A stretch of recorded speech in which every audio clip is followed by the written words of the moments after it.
I've always wanted to be a cowboy. Good evening, everyone. This is Stone Gasman, and tonight we're going to do a commentary on a very, very obscure movie from 1972, but one which is celebrating its 50th anniversary, being released on April 16th, 1972. And it's an obscure Western released by 20th Century Fox called The Culpepper Cattle Company.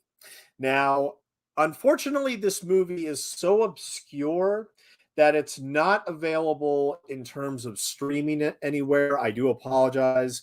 The only way that you can watch The Culpepper Company is via this DVD, or there was a Blu-ray released on Region 2 a couple years ago with some bonus features, but unfortunately this movie is not available for streaming.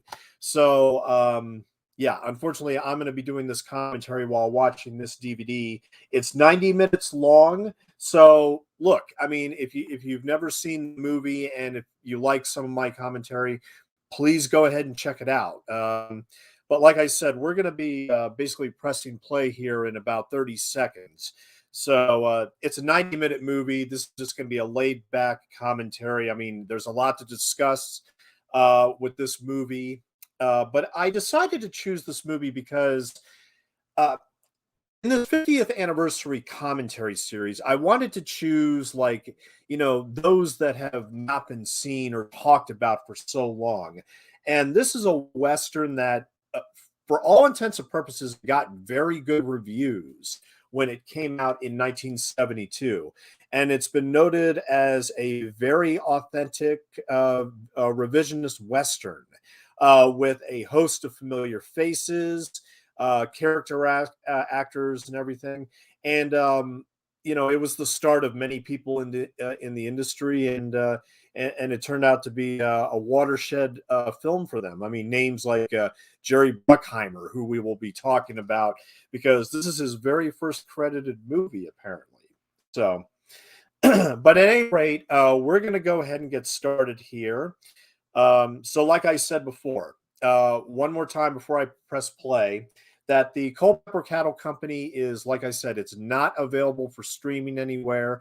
So hopefully, if you have a copy of the movie at home, either on DVD or Blu-ray from Region 2, go ahead. I'm already paused at 20th Century Fox, the sepia tone 20th Century Fox logo from 1972. So I will go ahead and press play right now. Count of 3, 2, 1, and play.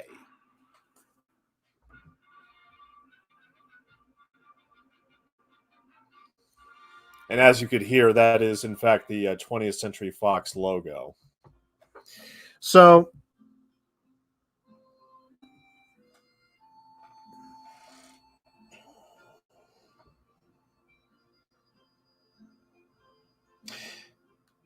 during the opening sequence, we have a series of old Western photographs that are done in very sepia tone to get the flavor of being in 1866 in the Old West. But as you can see, the cast members are also embedded into the photograph. So there you can see the star of the movie, Gary Grimes, with the woman playing his mother.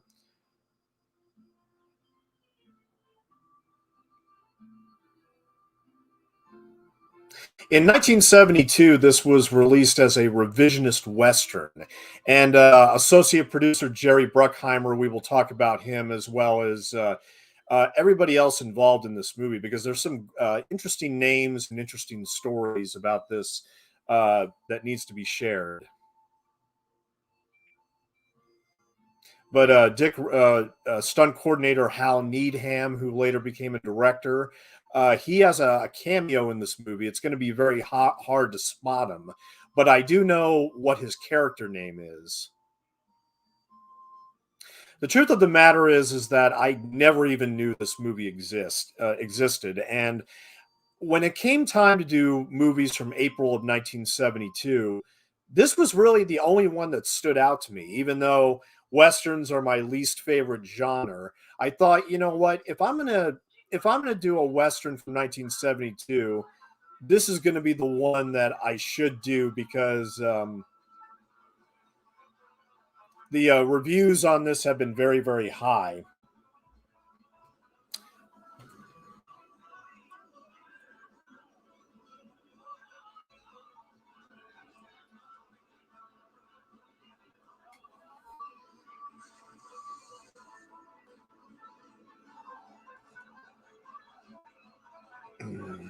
Excuse me one second.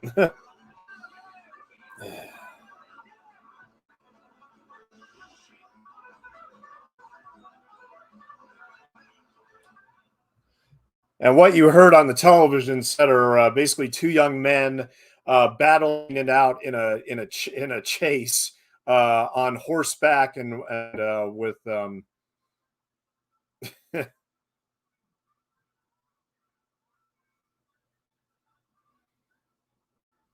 like I said, this is set in 1866 out in the frontier, and it essentially is a coming of age story in a revisionist Western setting where a young man played by Gary Grimes, who we see on the screen here, um, he does a bunch of odd jobs, for his mother, who is, very working class out there in the West and everything. And he just wants to, join a cattle drive, and he wants to get the experience and development to become a cowboy. He has dreams of being a cowboy.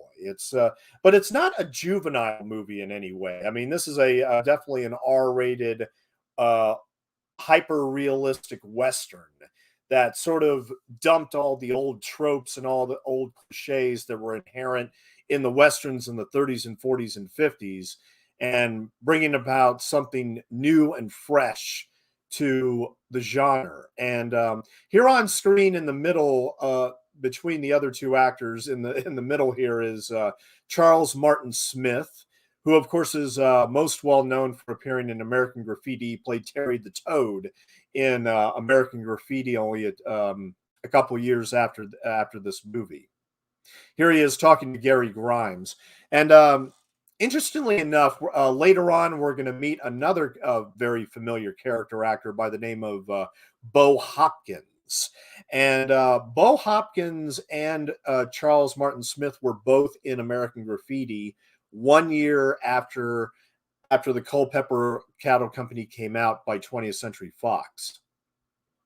And years later, in 1979, they would actually share scenes together as actors in the sequel, More American Graffiti, which I do highly recommend. I do look forward to doing a commentary on that as well. I just did a whole podcast for Overhated with Scott Weinberg, where we talked about More American Graffiti from 1979. You should go to his Patreon and check it out.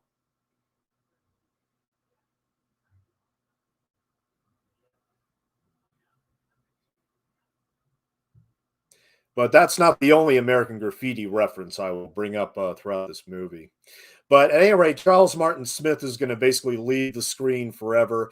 I mean, at this point, because a lot of these actors, they disappear. It's one of those movies that's definitely a coming of age journey where we tend to meet somebody, we share a few scenes with them, and then they're gone entirely. And like I said, this was meant to be an episodic movie about just a young man who wants to join a cattle drive and become a cowboy. And circumstances, take his life in other directions that he and the audience were not expecting and everything. And like I said, I mean, considering the fact I took a chance on this, I'm not a fan of westerns. Never been a real big fan of westerns, and I took a chance on this, and I was actually surprised on how much more character there was in term as opposed to action. And that's apparently one of the aspects of these revisionist westerns is that they were more concerned about the characters and the action and the story, as a matter of fact. But we're about to meet the head of the cattle company, the head of the Culpepper Cattle Company. Funny, growing up, I was in the military. Before I joined the military, I grew up in Virginia, so I'm very well aware of Culpepper, Virginia. But I don't think it has anything to do with this movie, basically.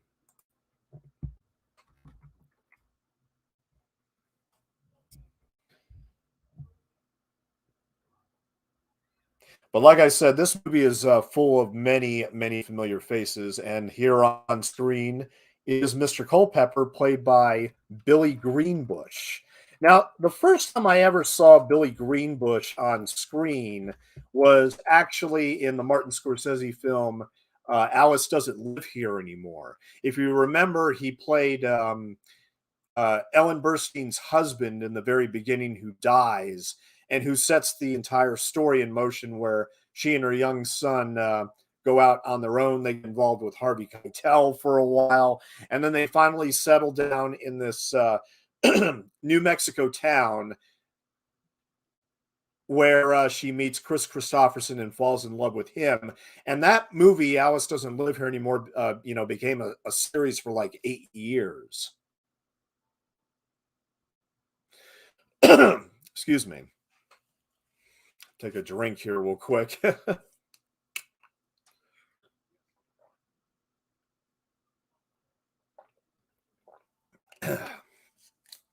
But yeah, here is Gary Grimes basically going up to the cook to basically say, "Hey, you know, my name here's, and I'd like to join them on the cattle drive." And he's going to be the cook's little Mary.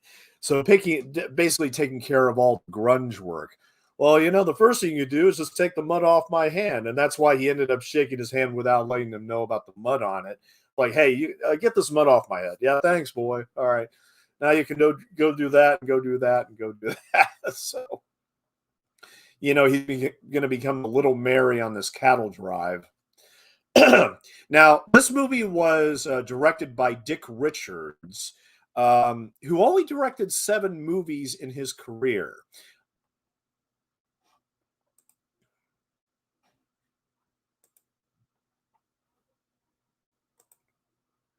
Yeah, this is a great fade out with the mother. Just real quick, because she just listened to everything her son said, realized, oh, he's gonna leave again. I'm not gonna see him again for God knows how long. But she understands that he's maturing and that he wants to get out into the world and everything. But just that close up of her solemn face going out, and then the next morning she just says, "Take care of yourself," and that was it. I mean, that's this movie doesn't have a lot of time for sentiment. I mean, but you get the point. Is that the mother really misses him, and that um, he goes off on all these unexpected trips, and who knows if he'll come home alive or not. I mean, this is one of those films that shows the West as it really was. There was really a lawlessness to it that involved. Hey, if you were in the middle of nowhere, hey, we set the rules. Boom, we'll kill you on the spot. They won't hesitate to kill you on the spot. Yeah, very. The Old West definitely didn't show any mercy. But this is a movie that kind of blurs the line between characters in the Old West. I mean, who is good and who is bad, completely blurs those lines. Now, this is the launch of the cattle drive right here. Great cinematography. I mean, I love the shots of the sky. uh I mean, the sun-baked skies in this movie are just a sight to behold. They really are. Yes, I can imagine cattle drives being that dusty. I mean, how do they see through these things? I mean, 'cause you have to deal with the dirt and the sunlight and the dust and everything. It's like, oh my god, I can't imagine. Uh,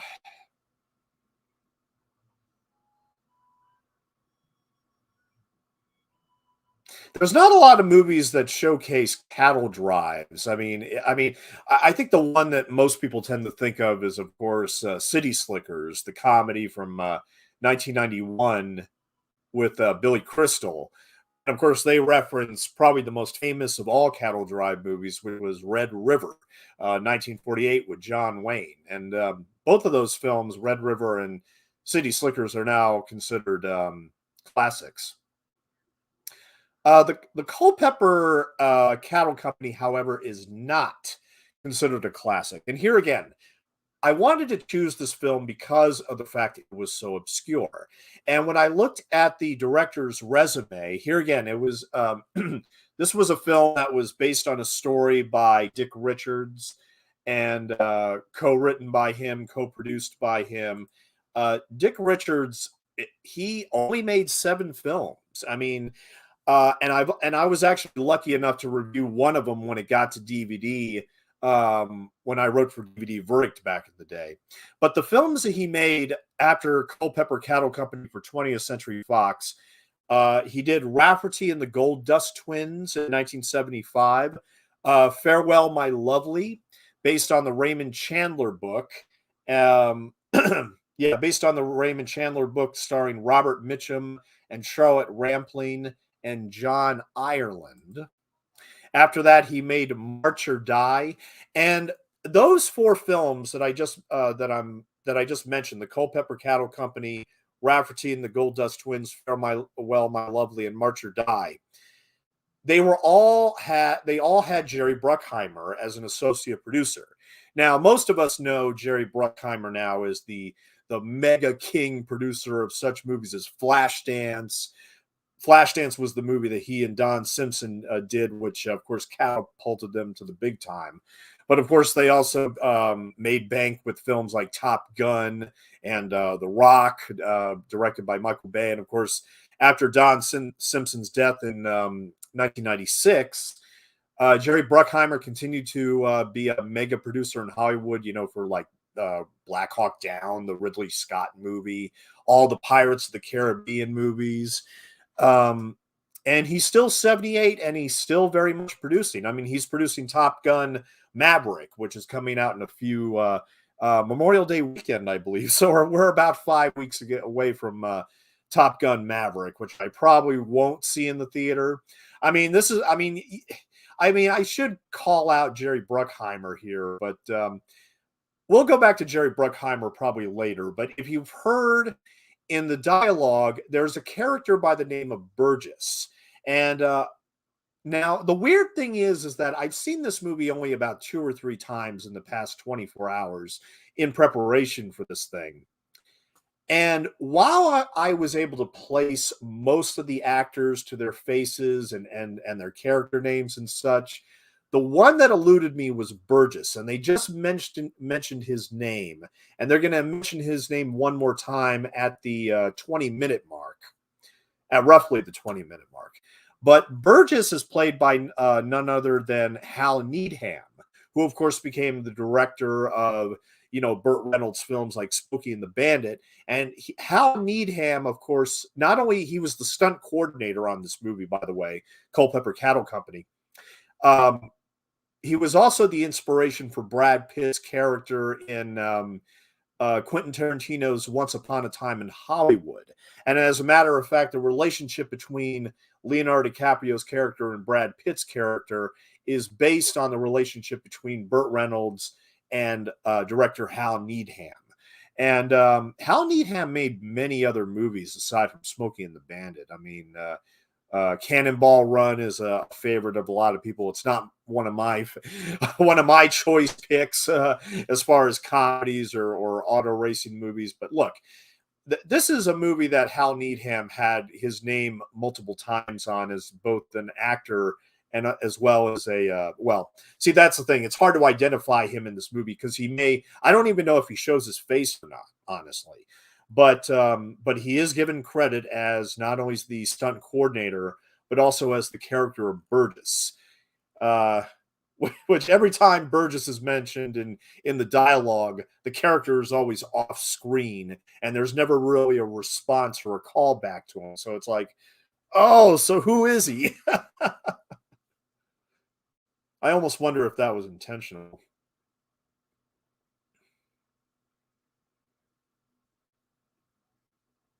Yeah, see, they're just chilling out there, talking about Parisian women and, smoking and just enjoying their beans or whatever. I mean, one of my favorite westerns, of course, is Blazing Saddles, which came out only a couple years after Culpepper Cattle Company.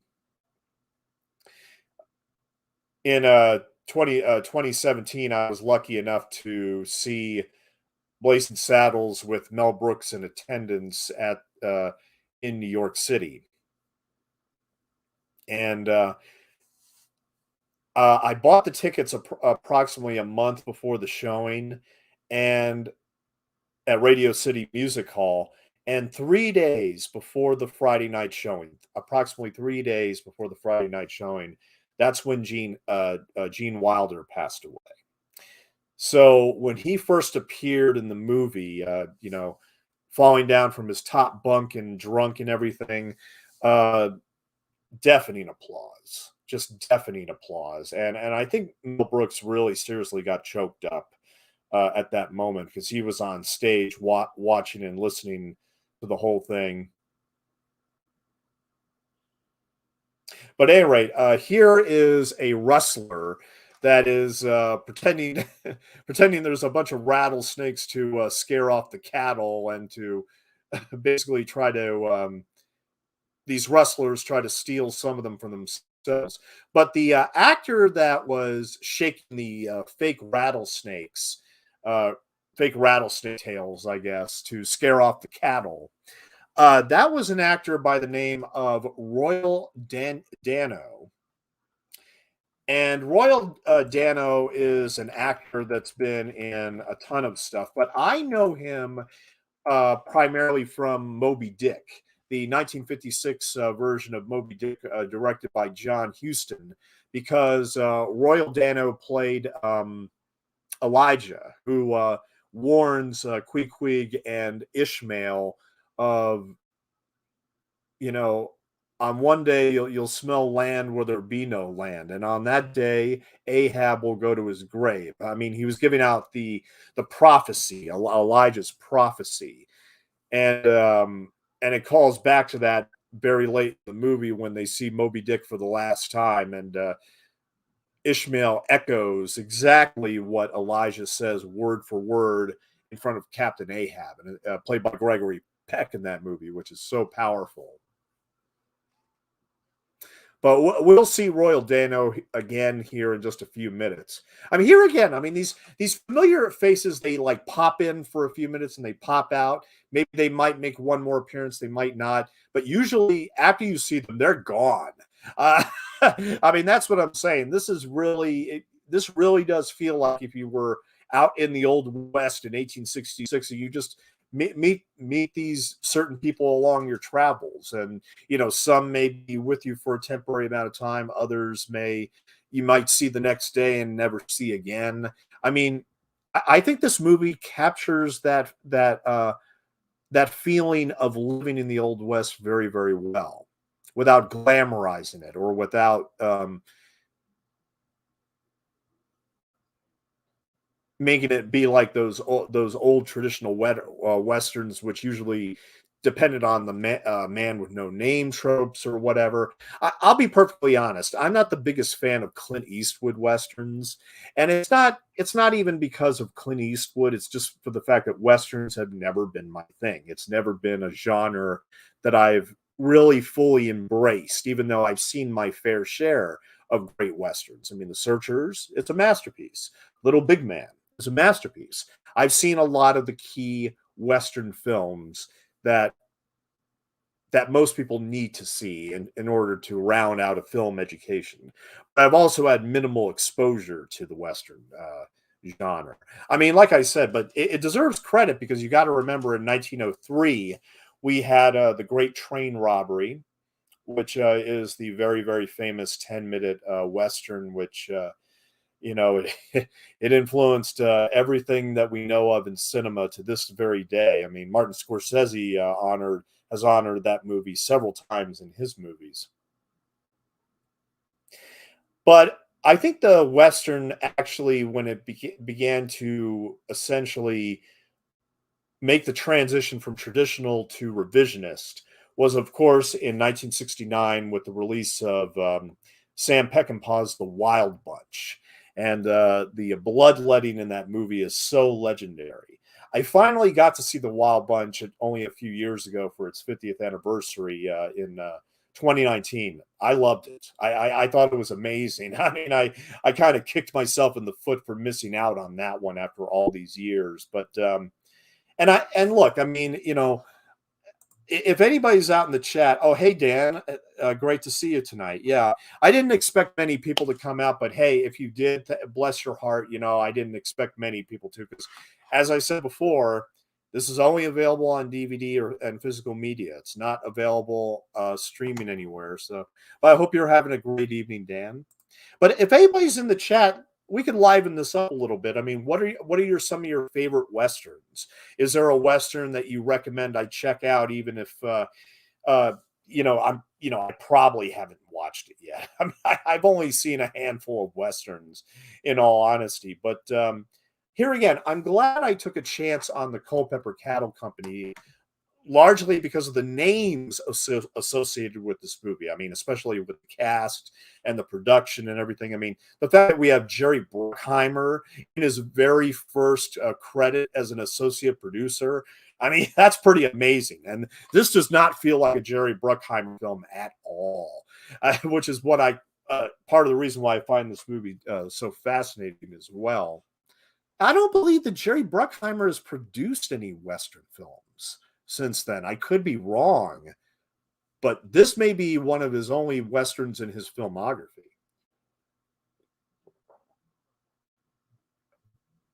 And there is, of course, Royal Dano, who, of course, played Elijah in Moby Dick, which I talked about earlier.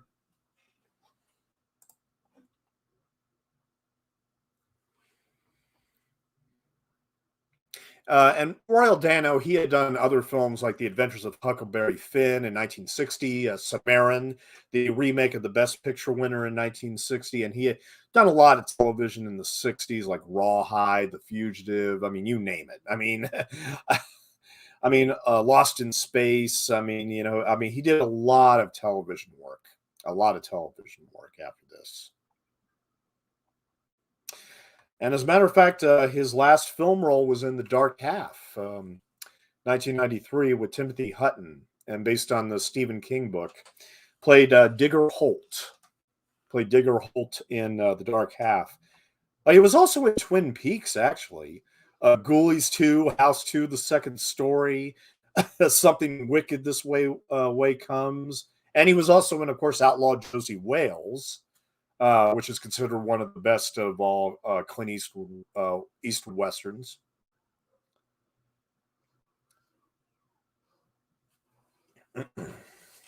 Yeah, I mean, if you're a Western fan, I mean, this movie I think should definitely be a check mark.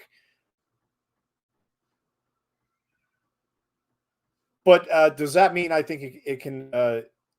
I think it actually can appeal to non-Western fans as well. I mean, it has that hyper realistic texture to it, which you don't often see. Even though, I mean, practically every Western since this movie and the Wild Bunch, I mean, practically every Western since this era has been revisionist in many ways.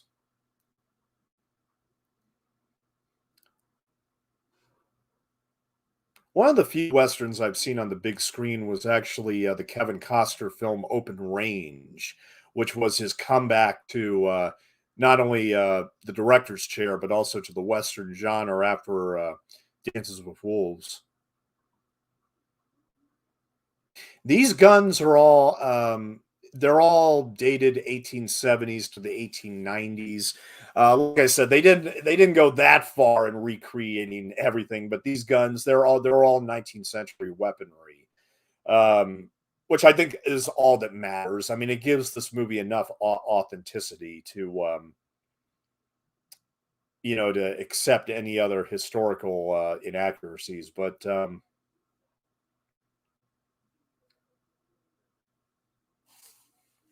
And like I said, we were talking about Billy Greenbush earlier, who played Mr. Culpepper in this movie.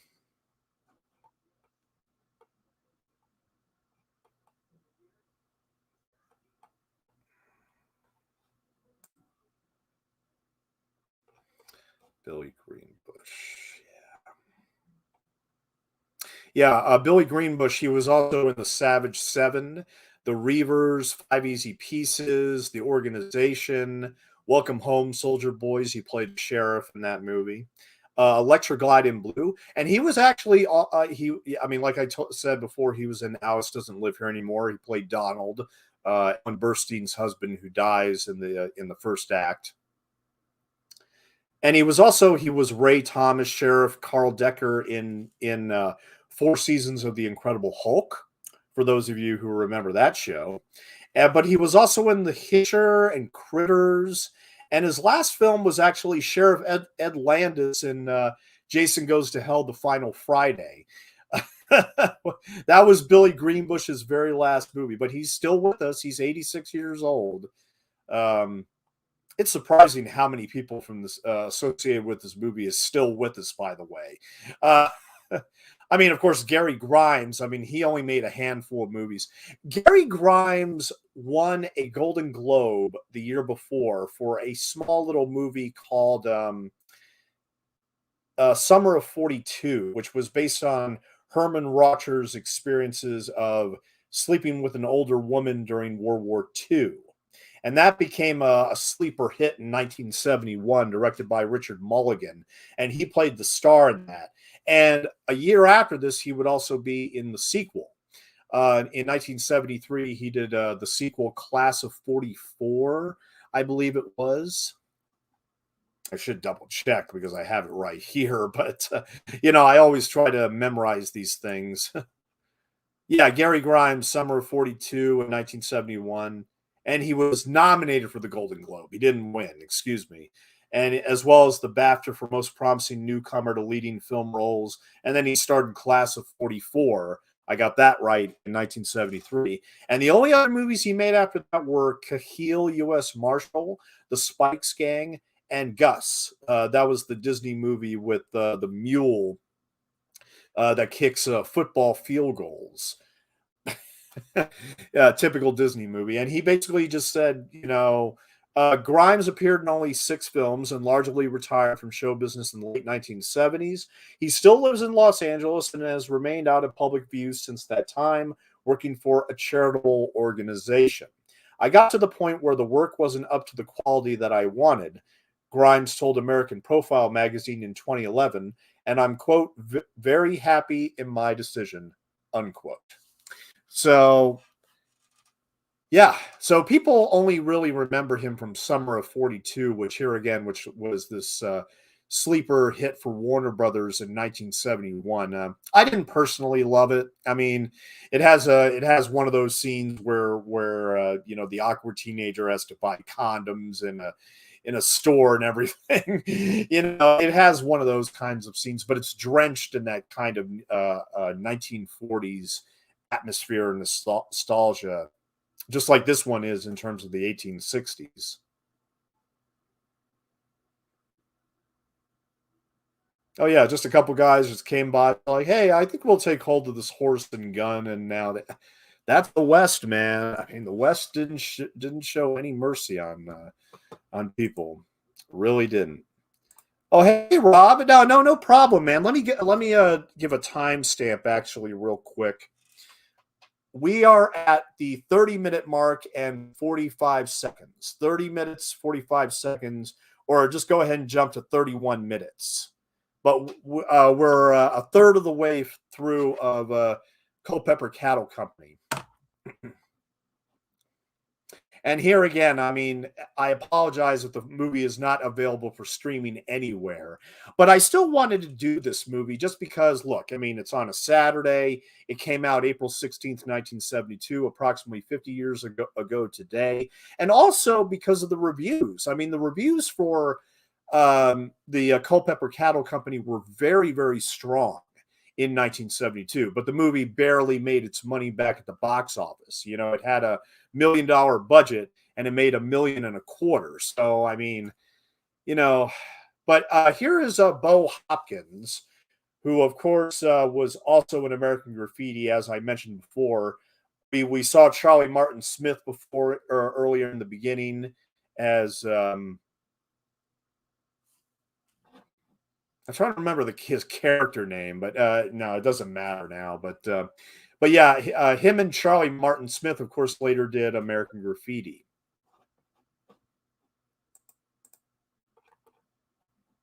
But Bo Hopkins, of course, is also a very familiar face in movies and television and everything. I mean, he was in The Wild Bunch as Clarence Crazy Lee, The Moonshine War in 1970, The Getaway 1972 with Steve McQueen, The Day of the Locust, Midnight Express, Sweet 16.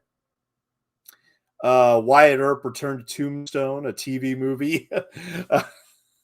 And let's see, and yeah, and Bo Hopkins is still with us at 80 years old. He's still with. I mean, it's actually a little creepy how many of these actors are and production staff are still with us and still working in the industry, which is amazing to me because I'm glad I saw this movie and I got to catch up with all their careers and their filmographies and everything. I mean, come on, this is Jerry Bruckheimer's first film. I, that's pretty amazing. That's pretty amazing. But here we have yet another familiar face. Familiar face. This is Jeffrey Lewis. And he passed away in 2015, sadly. But he had been in a number of films too, going back to the 70s. But this was really his first film, along with Welcome Home Soldier Boys, where he played a motel owner.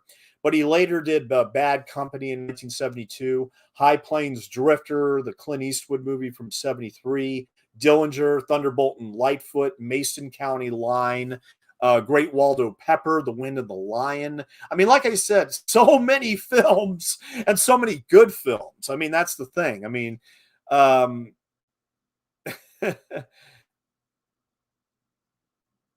he was in Tom Horn. He was in Bronco Billy, Heaven's Gate. He was also in both Every Which Way But Loose and Any Which Way You Can with the orangutan. He played the character of Orville Boggs. I liked reading about that. I was like, oh, I got to mention that. I got to mention that. He was in Tango and Cash. He was in Fletch Lives, Pink Cadillac. He did a lot of Clint Eastwood movies, Midnight in the Garden of Good and Evil, you know. The Butcher, and yeah, his final film role was in 2018. 2018, High and Outside was his very last film, as he passed away about 6 years ago, 7 years ago.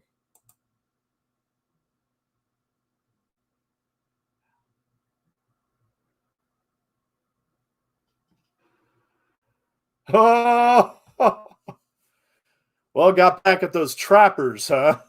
Stealing his horse and his gun and everything. And Bo Hopkins just smiles. Shit. Bo Hopkins really adds a lot for this movie, I must say, in terms of the cast. But Jeffrey Lewis ain't having it. He is not having it. What? He was moving. I had to shoot him. He was moving. What? You.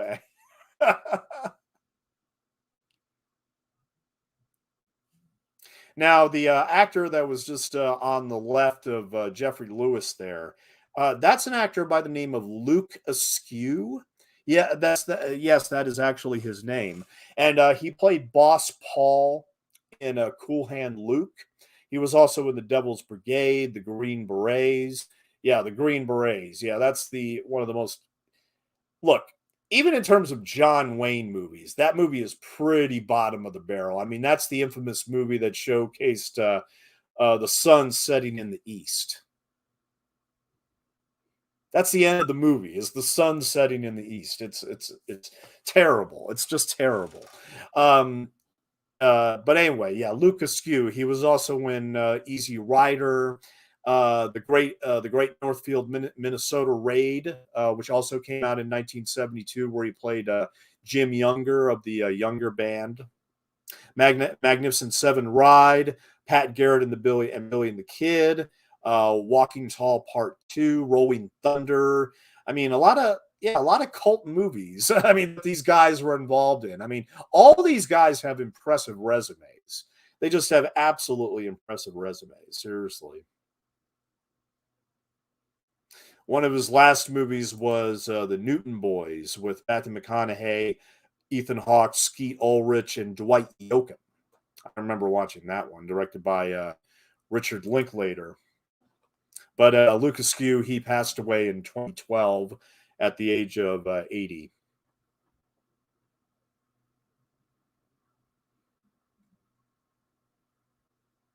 So yeah, we pretty much covered Billy Greenbush, Jeffrey Lewis, and Lucas Skew, and they both have all of them have very impressive resumes, and they do some good work here.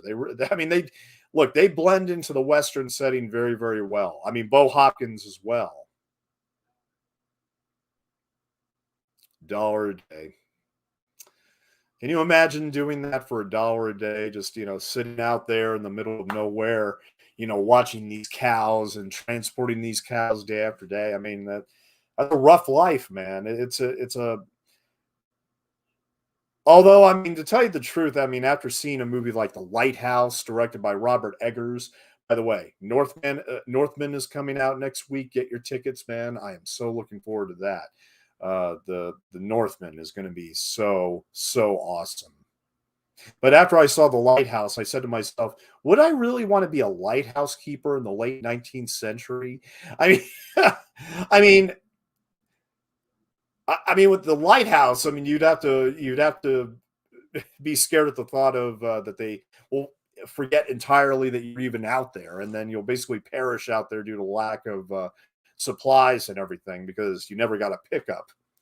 But I mean, here at least you have a fighting chance of being in the old west, and but you have to deal with a lot of guns and a lot of violence, and that,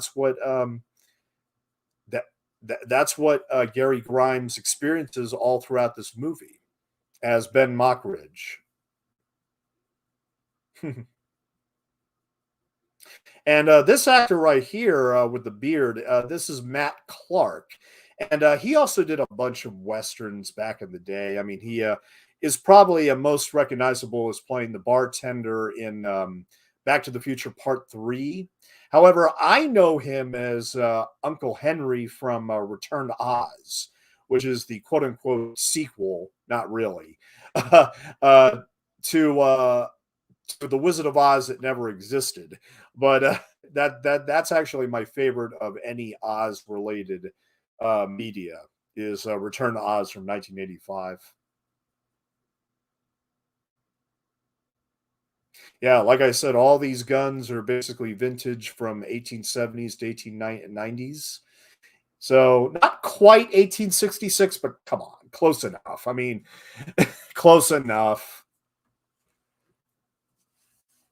Even if they weren't exactly the same, they pretty much looked like those, like the same guns that they had back then.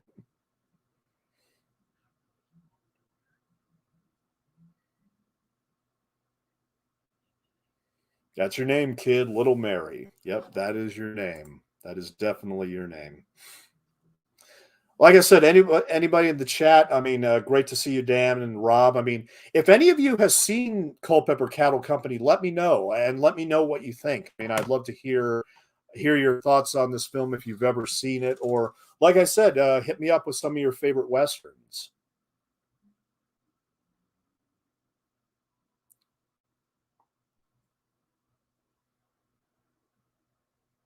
But I think it's now time to go ahead and talk about the director of this movie. Um, because I only mentioned his first four films. He only made seven. Like I said, Dick Richards, he was known as a actor's director, and he was a producer as well as a screenwriter, and he even served as one of the cinematographers on the Culpepper Cattle Company, which was his very first movie when he moved out to Hollywood. I mean, he became a quote unquote a photographer who became a whiz at TV commercials before he directed movies, according to Pauline Kael, the legendary critic of the New York Times. And his celebrated advertising work won every major industry award, including the Cannes Lion for Best Worldwide Commercial, as well as multiple Clios and New York Art Director Awards. So this was all before he made his directorial debut with the Culpepper Cattle Company. And after years in the New York commercial world, he moved to Hollywood and directed his first feature film, which was praised for its historical accuracy and period atmosphere. This film won Richards the WGA Screenwriters Annual Story Award and earned Jerry Bruckheimer his first film credit as associate producer. And like I said, they worked on the next four films after this, which included Rafferty and the Gold Dust Twins, Farewell, My Lovely, and March or Die, which unfortunately was a very expensive blunder. I mean, the producers blame it on Gene Hackman, the star Gene Hackman, because he fell off a horse and got injured. And that, of course, caused a lot of production delays and everything. But I honestly have never heard of March or Die before watching this movie. So, I mean, that's another obscure film of the '70s. I mean, that may be worth checking out. I don't know, but it's about the French Legion. And then in 1982, Dick Richards would really shoot to the top of his game as a producer of Tootsie. If you remember, that's the famous 1982 comedy with Dustin Hoffman as a out of work actor who disguises himself as a woman and becomes a hospital administrator on a fake like Southwest General Hospital type of soap opera, and he becomes like a star overnight. Well, Dick Richards actually produced that movie.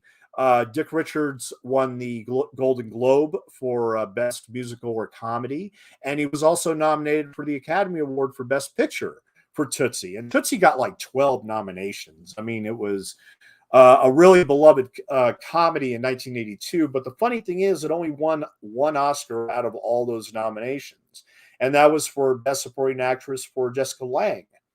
But Dick Richards, I mean, Tootsie was a massive box office success. So he pretty much became in demand after that. However, he only did two films after that. He only directed two other films: Man, Woman, and Child in 1983, and Heat with Burt Reynolds in 1986. However, Heat is interesting in that he's given a co-director credit because he hated working with Burt Reynolds to the point where Burt Reynolds actually punched him, and Dick Richards sued and won. So he did not get along with Burt Reynolds at all on his very last movie, which was Heat. In fact, he even took a pseudonym, R.M. Richards, because he didn't want to be associated with that movie at all, even though he directed the majority, which was about 41% of all the footage.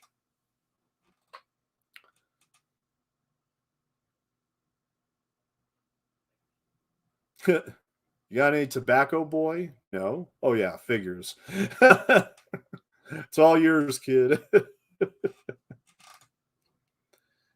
So, yeah, Dick Richards. Well, the movie, and so he did Heat, which was technically his last movie, but he probably would. And Dick Richards is still with us at 86, by the way. I'm not sure if I mentioned that. But yeah, he's still very much with us at 86 years old. And I think he would prefer people not think of Heat as his very last film, but rather Man, Woman, and Child from 1983. And that was released by Paramount Pictures.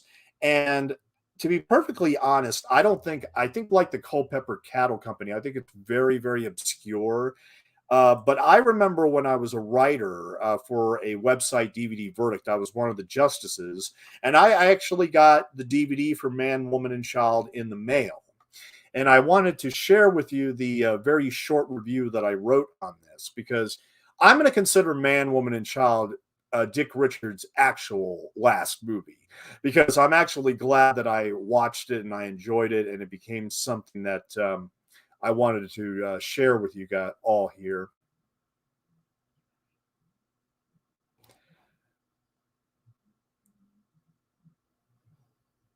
But before I dive into that, I'm still waiting for the page to come up. But just one second.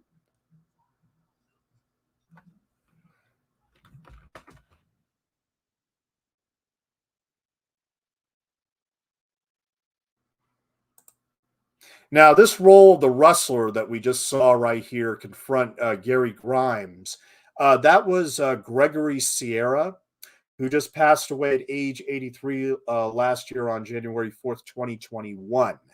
And he was known as Detective Sergeant Chano Amengual on Barney Miller, as well as Julio Fuentes, the Puerto Rican neighbor of Fred G. Sanford on Sanford and Son. And he was also, of course, known as being Maruja. I'm probably screwing all those names up. So, in the Castaway Cowboy from 1974. So, again, another long, long history in film and television. His first film was actually Beneath the Planet of the Apes in 1970. And he was also in films like Papillion and The Towering Inferno, Prisoner of Zenda, Jane Austen's Mafia, which was the spoof along with Hot Shots Part 2. So evidently he hooked up with Jim Abrams, the director from the Zaz Trio that did Airplane and Naked Gun, to do those films. Mm. And his last credited movie is the Orson Welles movie The Other Side of the Wind, which came out in 2018. That movie spent 48 years in production, and finally it was finished by the late director Peter Bogdanovich, as well as Frank Marshall, who, of course, is Steven Spielberg's longtime producer, who's married to Kathleen Kennedy, who runs Lucasfilm infamously now. But they were able to get Orson Welles' last movie back out into the spotlight and get it finished after 48 years of just constant delays in trying to finish it. Even though the majority of it had been done by the time Orson Welles died, they still needed to do a lot of work on it. And I still haven't watched it yet. I mean, I should have watched it by now because I usually love things like that. Um, I should get around to watching that.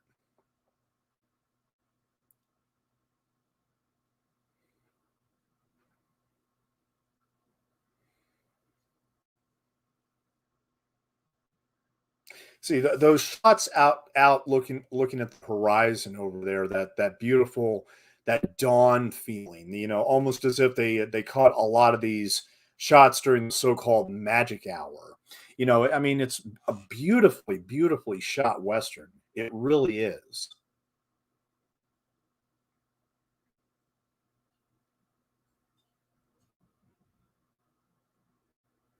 Hmm.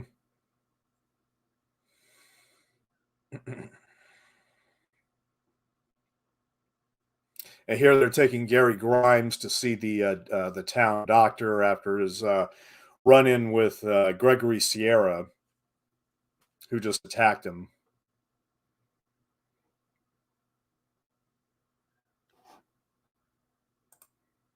And there's a few other familiar faces I don't think we've gotten to yet, but there'll be a couple more familiar faces down the road. But we pretty much I think we pretty much talked about all the actors now at this point.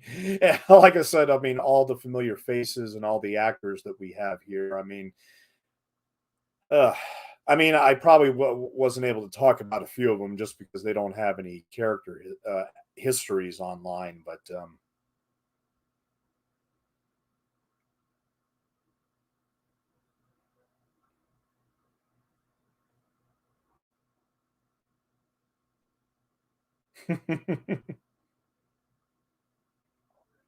You ready for that drink now, Frank? Yeah, I think it's about time for a drink. I was mentioning Billy Greenbush as being Ellen Burstyn's husband in the beginning of Alice Doesn't Live Here Anymore, but it's so weird. He kind of looks and sounds just like Chris Christopherson in this movie. It's very, very weird. That's why, I mean, for some weird reason, even though I see Billy Greenbush, it sounds like Chris Christopherson. I don't know if he's just imitating him or what, or they just have very similar sounding voices. But I can't help but think that he just sounds too much like Chris Christopherson.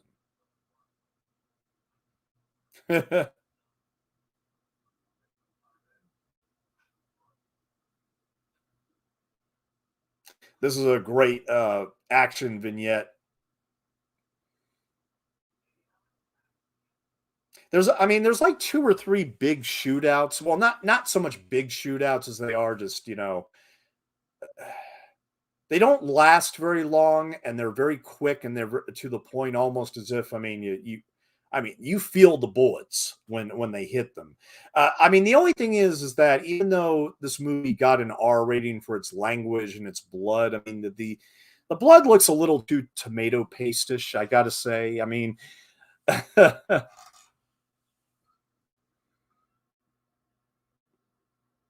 Funny, back in the 70s, it's almost like they were afraid in terms of getting the color of blood right, because like, one of my favorite movies is, of course, Dawn of the Dead, where Tom Savini and his crew, they got fake blood from the 3M company, and according to Tom Savini, it looked like melted crayons. I mean, it's just it's just almost like we don't want to be too realistic. We don't want to be too bloody. But then again, this is right after the Wild Bunch. So I'm almost questioning, like, well, they could have gone that far.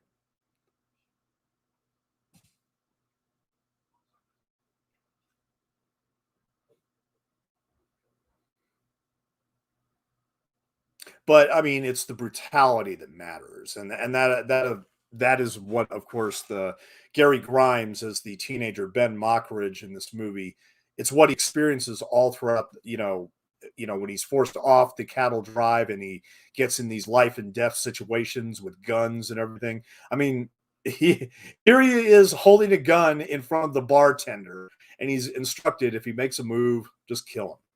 And so begins this gunfight where they have to get their horses back from these thieves, led by Gregory Sierra. Right here is the rustler.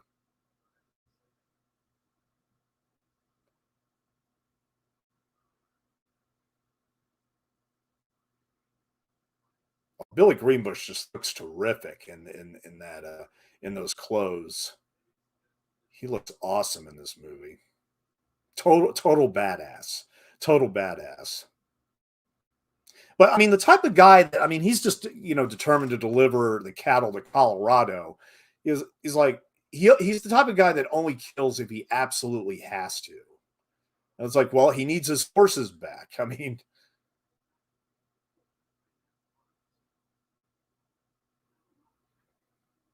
Like I said, the lawlessness of the old west is very much in this movie.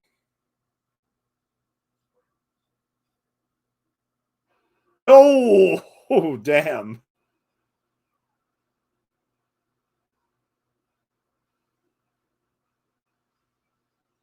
Well, those are definite bloody scenes. This movie earns its R rating for the blood. It really does. Don't get me wrong. you could tell if it's movie blood as opposed to, the real type of blood that they use for the color. But it gets the point across. For 1972, this was probably still very, very shocking stuff.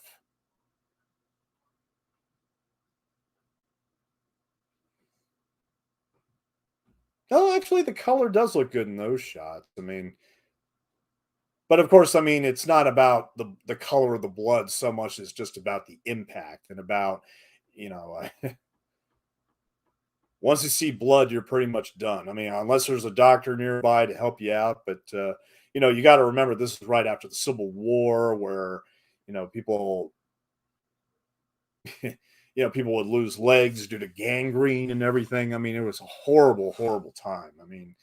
In terms of terms of dealing with the body in a medical way. It was just, no mercy, harsh, very harsh.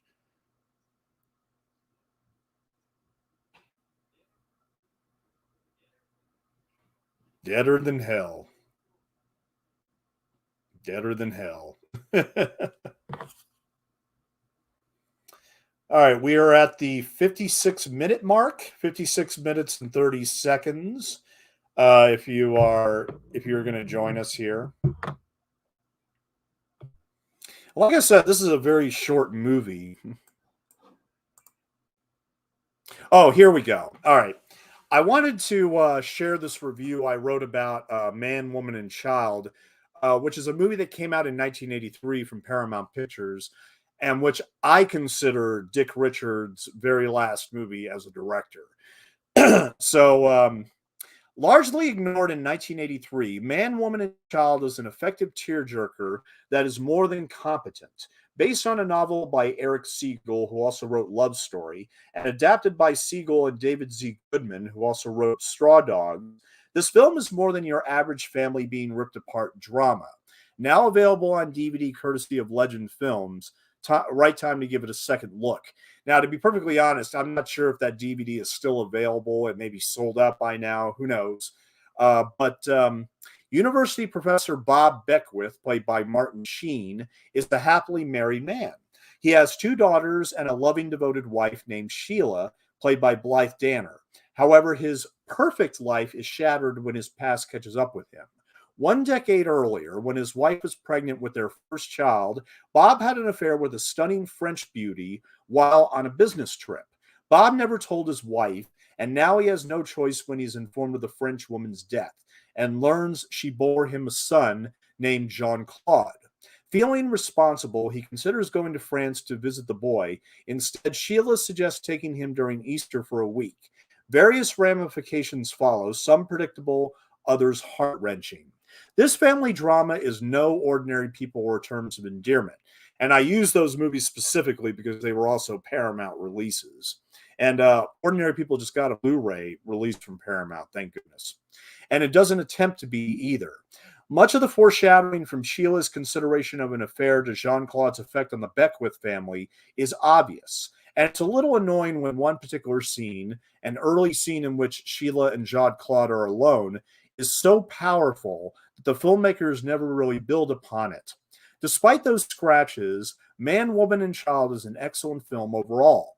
The story unfolds in naturalistic fashion, and the deft, tender direction by Dick Richards, one of the producers of Tootsie, helps immensely. There are moments of humor that are appropriately light and warm, plus the film never overstays its welcome with its 100 running time just right.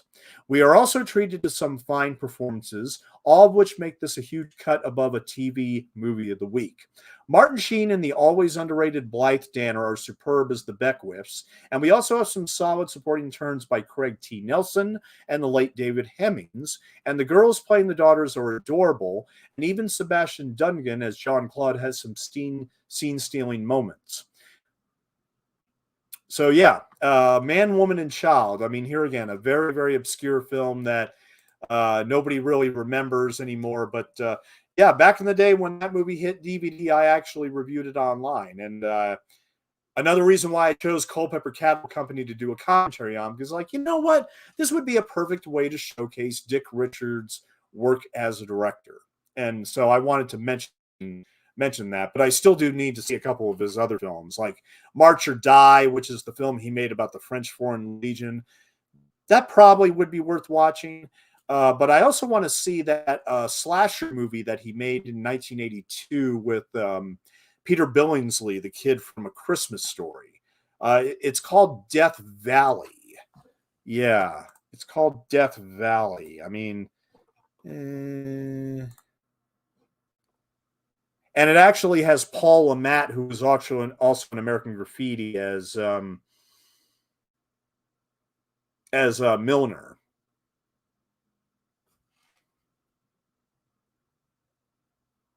Yeah, it's a 1982 American slasher film starring Paul Lamont, Catherine Hicks from Child's Play, Wilford Brimley, and Peter Billingsley. I've never seen it, though. But Shout Factory did release a Blu-ray DVD combo pack. And I should mention also that if you are a true collector and you have Region B playability, if you have an all-region Blu-ray player, then if you want the Culpepper Cattle Company, you don't have to get this Fox DVD. I mean, I picked up this Fox DVD just because it was very inexpensive and everything.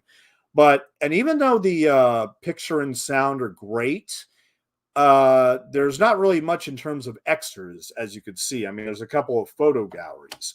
However, if you want to get a collector's version, then you should get a region B version, which was released by Signal One Entertainment. And it actually has a commentary, I believe. Yeah. Um, there is a commentary on it with one of the actors. I forget which one.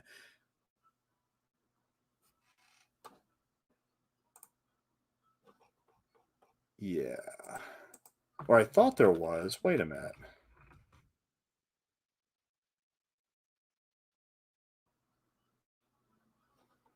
Hmm. I might be wrong. I thought there was a commentary on the Region 2 version. There might not be, though. But yeah, I picked up this 20th Century Fox DVD for 10 bucks. If you're a Western fan, absolutely. I mean, it absolutely must be picked up. Absolutely.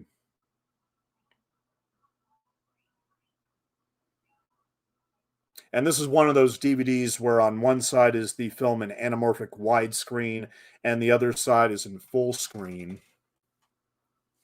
I usually pick a widescreen, but but be careful. You don't want to get the Fox DVD in the gold case that says Fox Cinema Archives. Don't get that one because the picture quality on that might not be nearly as good. Get this regular Fox DVD from 2007, which basically just has the logo on the side and basically these special features and everything. Basically in this packaging.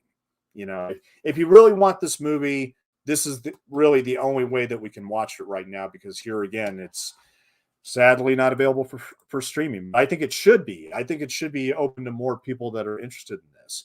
I mean, like I said, it has a lot of interesting characters and actors with rich histories. I mean, and yeah, it's too bad because a lot of them are going to be gone here probably in the next few years. But I mean, I'm still surprised at how much of this cast and crew are still with us. I'm really, really surprised. I wonder what Jerry Bruckheimer feels about this movie. I mean, it just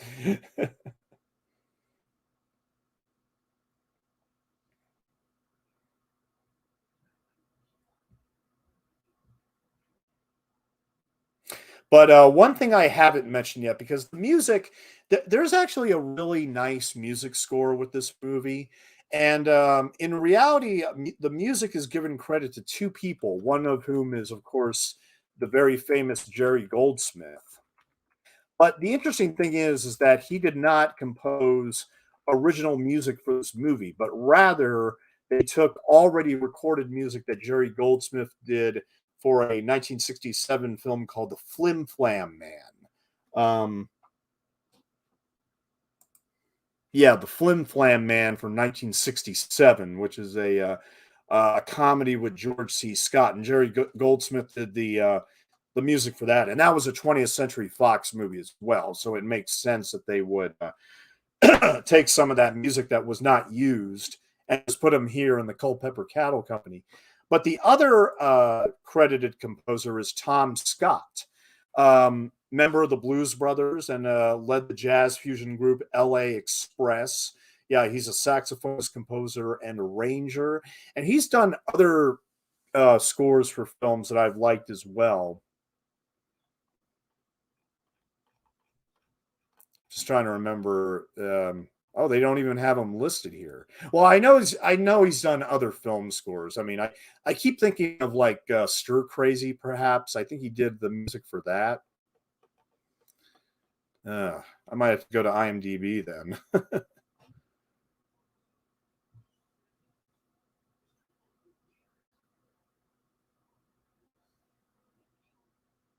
Yeah, Scott was a founding member of the Blues Brothers band, and despite his absence in the two films, Blues Brothers and Blues Brothers 2000, according to Bob Woodward's account in Wired, a biography of John Belushi, which is probably not altogether true, but Scott left the band after their 1980 tour over a salary dispute.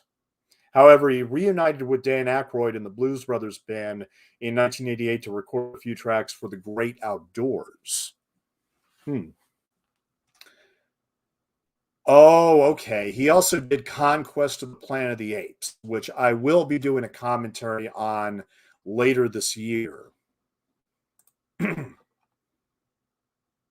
Yeah, he did the music for Conquest of the Planet of the Apes. So go ahead and mark your calendars right now, because I will be doing Conquest of the Planet for the Planet of the Apes probably on either Thursday, June 30th or Saturday, July 2nd. Pretty much in that area. And it's a perfect time, too, because it's a film about revolution. And that's the perfect time to watch it. So I will definitely be doing Conquest of the Planet of the Apes in late June, early July. So, and Tom Scott, like I said, he's also still with us at 73. But unfortunately, it's impossible for me to determine unless I've never seen the Flim Flam Man. So unfortunately, I can't basically decode which music belongs to Jerry Goldsmith and which music belongs to Tom Scott. Unfortunately, I can't go that far. Because, like I said, I've never seen the Flim Flam Man.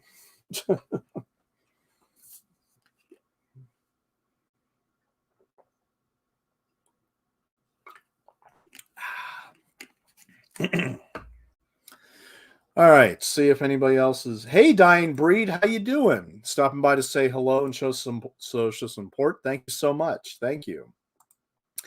Yeah, here again, I'm so sorry that this movie is not available for streaming, guys. I mean, but here's the thing: I still wanted to do a commentary for it because, like I said, I think it deserves more attention.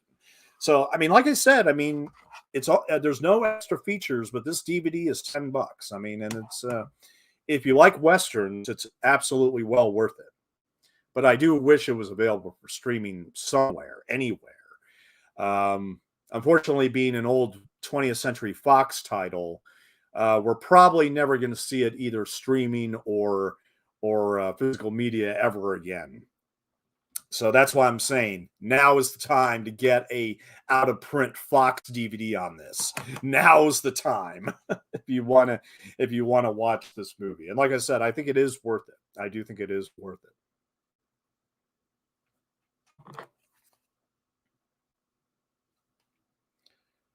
Now, even though, like I said, I haven't seen a lot of westerns I loved. I mean, one that Robert Altman did just the year before Culpepper County, Culpepper Counter Cattle Company. The year before this was McCabe and Mrs. Miller. Yeah, that's a really good western with Warren Beatty.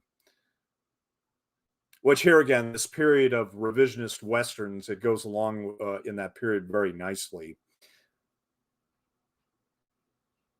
But I'm really glad I did the Culpepper Cattle Company movie. I really did because, like I said, I think it deserves more attention and more exposure. And whether you're a fan of the Western genre or not, like I said, I'm not, and this movie is playing for me perfectly fine. Billy Greenbush is such a commanding presence in this movie too.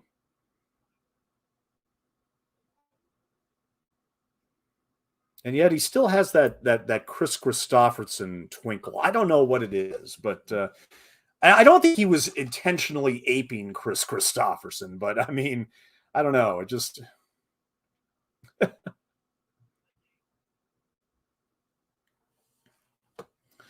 see.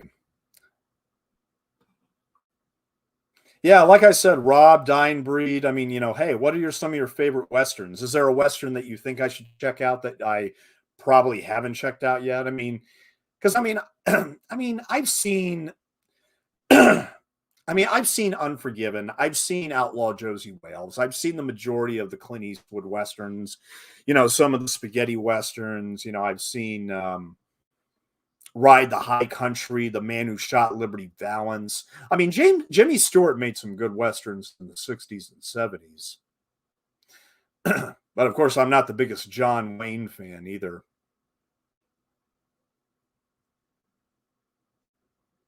Funnily enough, I think my favorite Western in the past 10 years has been Django Unchained.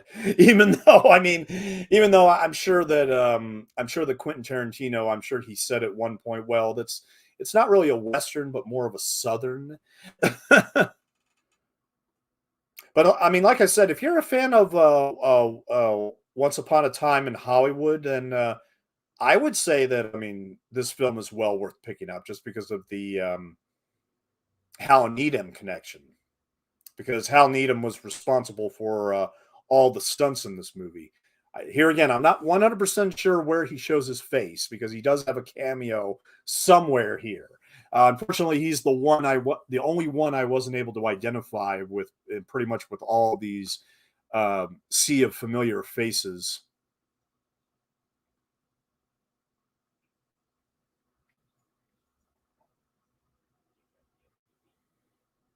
Yeah, it's all about who has the most power, right? Damn.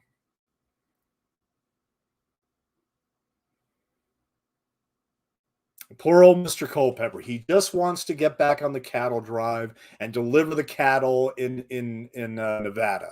That's all, or Colorado. That's all he wants to do is get to Colorado and get rid of those damn cattle. But no, he has to deal with assholes like this.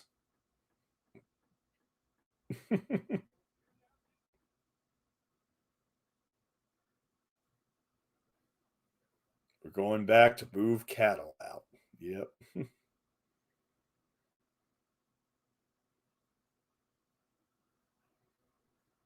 Yeah, I'm so glad, so happy I took a chance on this movie. Really am.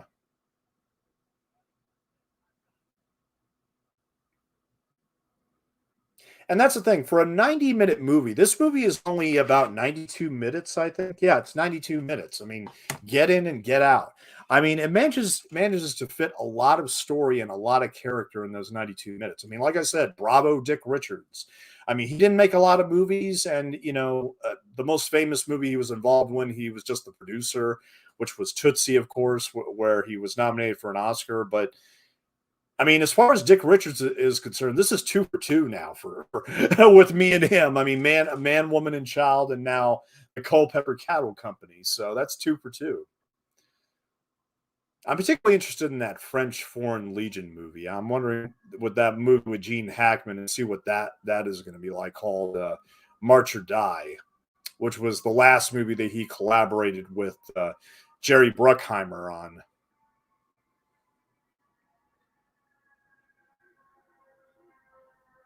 I actually, when I made my commentary announcement on Twitter, I actually tagged Jerry Bruckheimer. I don't think he uses that Twitter account anymore. I think the last time he used it was like back in 2019 or something. But still, it would have been super cool to get his reaction to this. I mean, he may have forgotten about the movie. Who knows? But evidently, the thing about Jerry Bruckheimer is that he and Dick Richards became very good friends after making this movie, even though this movie made no money. I mean, essentially, it broke even at the box office when it was released on April 16th, 1972. It just broke even, with 1.25 million. But because of the fact this movie won a few awards and it became a very fruitful collaboration for both Jerry Bruckheimer and Dick Richards, that they did 4 more films after this together. And March or Die, I mean, like I said, I mean, it was made for 8 million and it only got 3. And here again, I mean, the producers on that one are still saying, well, look, unfortunately, it was basically due to Gene Hackman falling off a horse and getting injured. So they want to throw it all on Gene Hackman. I mean, who knows? But I think March or Die is proof as to why there's not many movies about the Foreign Legion. Ah, now here we have our last familiar face in Culpepper Cattle Company when they run across these Mormons in the middle of nowhere. And the head of this group is Anthony James, who plays the character Nathaniel here. Here he is right in front of Billy Greenbush in the beard and the hat, just shaking his hand right here. Yeah, this is Anthony James, and he has been in a lot of good films. I mean, in The Heat of the Night, which won Best Picture in 1967. He played Ralph in that. He was also in Sam Whiskey with Burt Reynolds. Tick, Tick, Tick, which is a very underrated movie, which I actually have on DVD, about a black sheriff, a newly elected black sheriff in a small southern town, and the racial tensions that go on. Vanishing Point, High Plains Drifter, Return from Witch Mountain, Blue Thunder, Mortuary Academy, 1988, and his last movie, Anthony James's last movie, was as Skinny Dubois in Clint Eastwood's Unforgiven. So, yeah, he was in Unforgiven approximately 20 years after this movie, and that was ended up being his swan song in motion pictures. But what I know him most from is as Hector Savage, the hood in Naked Gun 2.5: The Smell of Fear. Uh, yeah, it's amazing. We mentioned earlier Hot Shots Part 2, and now Naked Gun 2.5. So, yeah. Apparently, some of these guys like to get into spoof movies later on in their careers.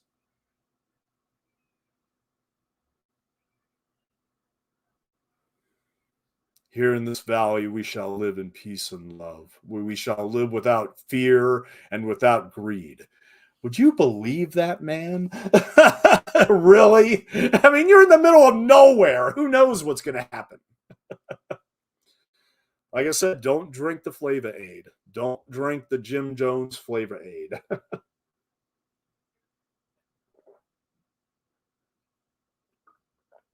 Here a man can live without violence, without bloodshed. Like, no. No, good luck with that. You're not gonna control any invaders or marauders or anybody that's just passing through that might want to rob you and everything. I mean, like I said, the old West doesn't have any. It shows no mercy on people, no mercy whatsoever.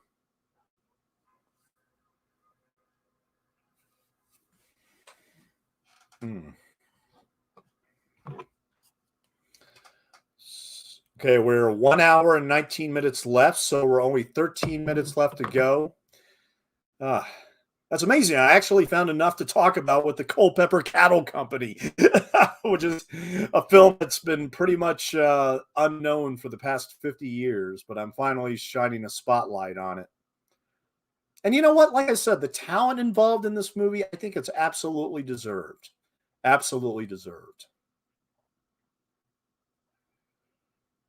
It doesn't rewrite the Western genre in any way. It doesn't really, and like I said, I mean, in the early '70s, we had a bunch, many of these revisionist westerns. I mentioned a few of them before, like the Great Northern Minnesota Raid or whatever.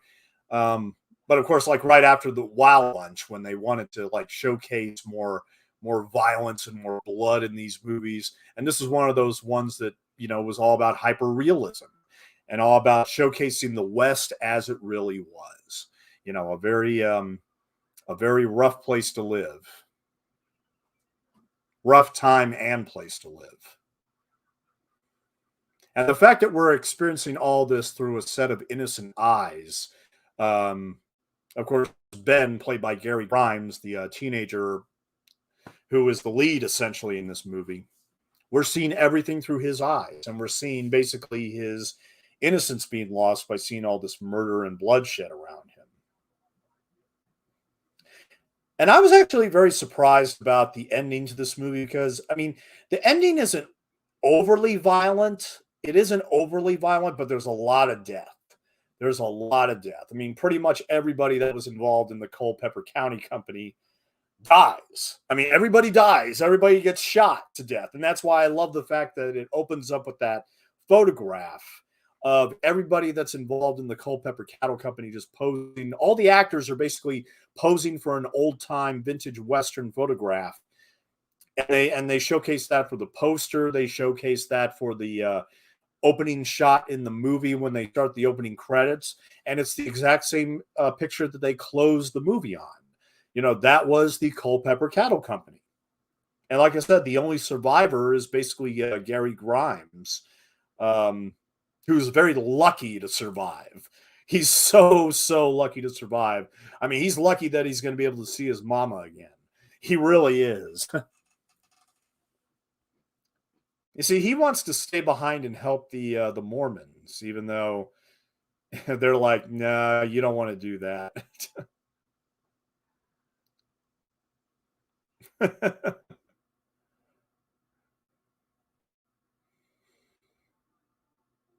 Yeah, I think Billy Greenbush as Mr. Culpepper. I think he's really disappointed with him because I thought, "Hey, I thought you wanted to be a cowboy, man." It's like, well, after you kill somebody and you go through all these different episodes, it's like, maybe I should have just stayed home hanging laundry with my mom.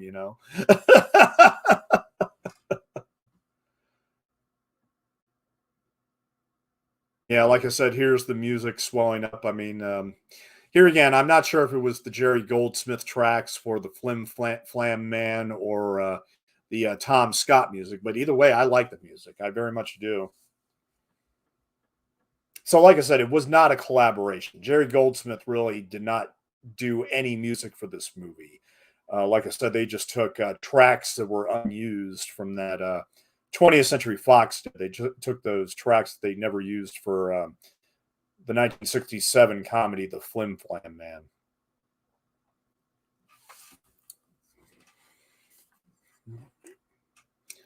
Gorgeous, gorgeous shots of.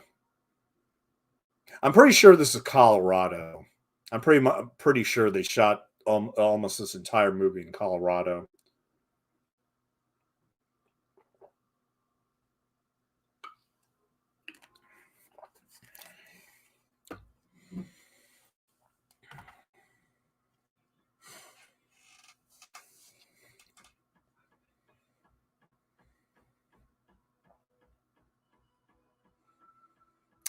Yep, time to prepare for slaughter here because, like I said, every member of the Culpepper Cattle Company, with the exception of one, they're all going to die.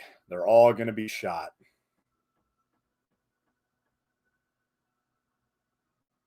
Like I said, I don't know if this is Tom Scott or Jerry Goldsmith music, but either way, it's great.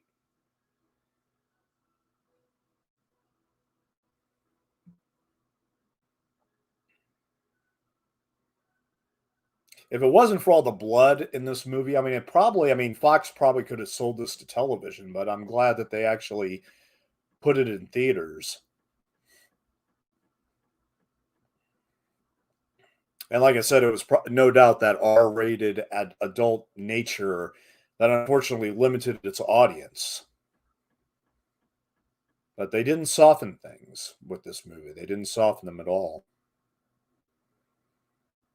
Come on, cowboy, do this right.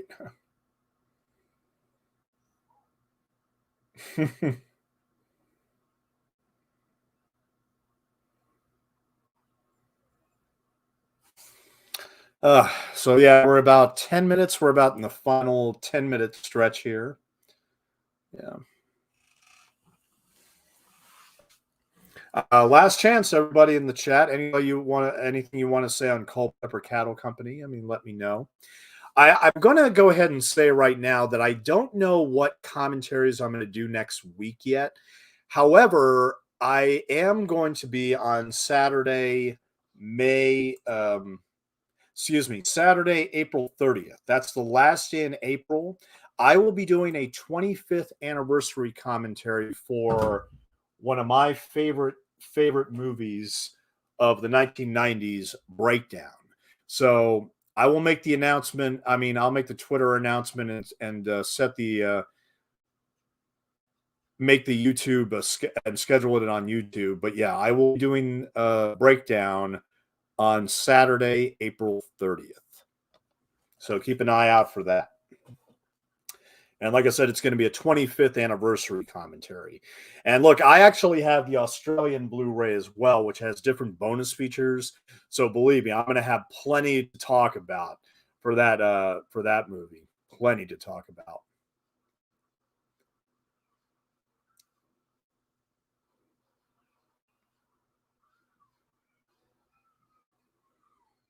Yep, here's the final gun shootout here. Breakdown, excellent. Yeah, I can't wait. I can't wait to do Breakdown, man. That's one of my all-time favorite movies. I can't wait to do it. Oh no.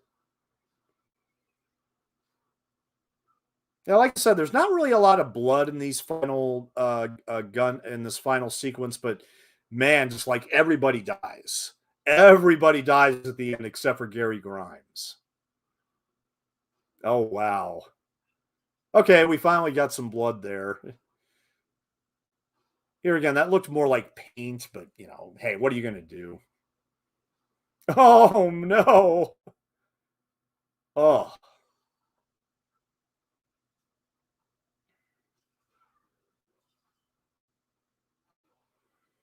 there goes Bo Hopkins. Bo Hopkins has just died.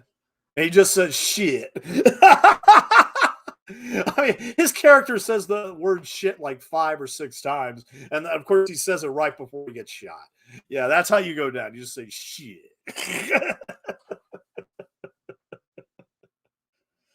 Oh my god.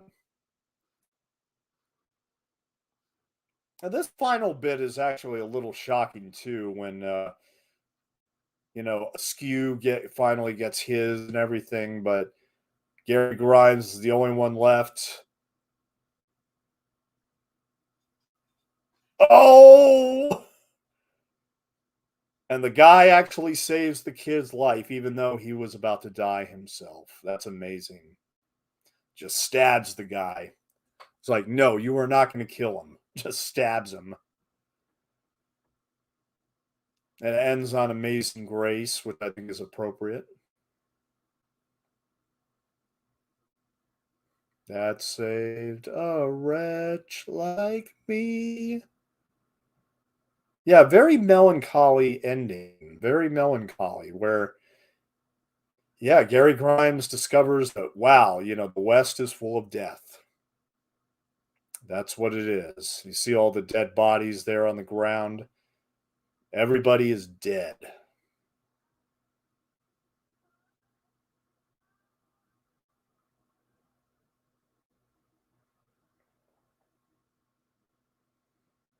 And actually, one of the reasons why I'm not doing an audio commentary next week is because of The Northman,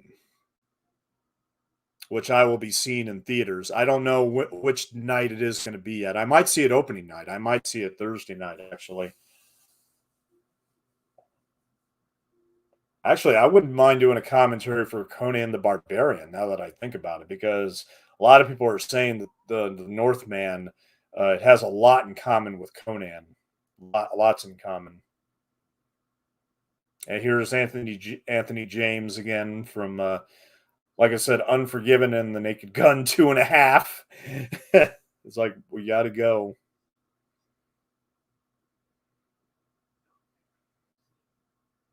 God never meant for us to stay. He was only testing us. Okay.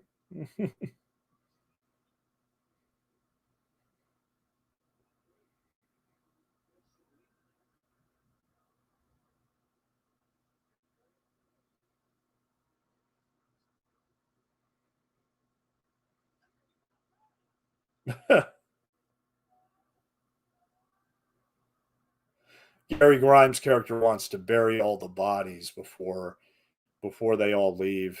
Just give them proper burials.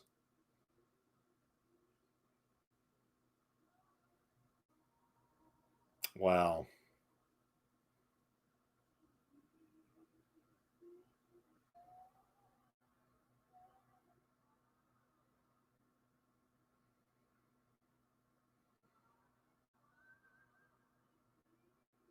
Yeah, with the music, it's actually a very appropriately melancholic ending.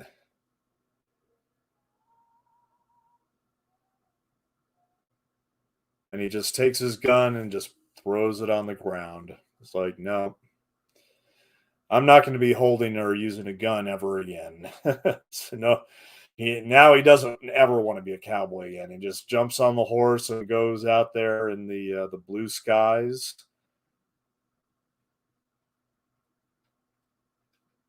And we close on the picture of the Culpepper Cattle Company. Like I said, Billy Greenbush there in the middle of the photograph, and everybody else just posing for this picture, which it feels like an authentic 1866 portrait. I mean, it really does. But yeah, that's the Culpepper Cattle Company. For anybody that was able to watch it with me at home, I hope you enjoyed it, and I hope I was able to give some good information about it. Well, like I said, next week I will be going to see The Northman. I don't know when I'm going to be seeing it, which day I will be seeing it, and like I said, as far as commentaries are concerned, I can only say that my next one is definitely going to be Breakdown, 25th anniversary commentary for Breakdown, which will be on Saturday, April 30th. So at the same, I just want to wish all of you good night. Thank you so much for coming out and showing your support. Daniel, Rob, Dying Breed, thank you so much for coming out tonight and watching. Even though, like I said, unfortunately with this movie, you got to get it on DVD. It's the only way you can get it. You have to get a DVD of it if you really want to watch it. But for anybody out there that is interested in this movie, I hope this commentary, at least you've learned some things, and if anything got you interested in checking it out. So at any rate, so you all have a good night. Thank you.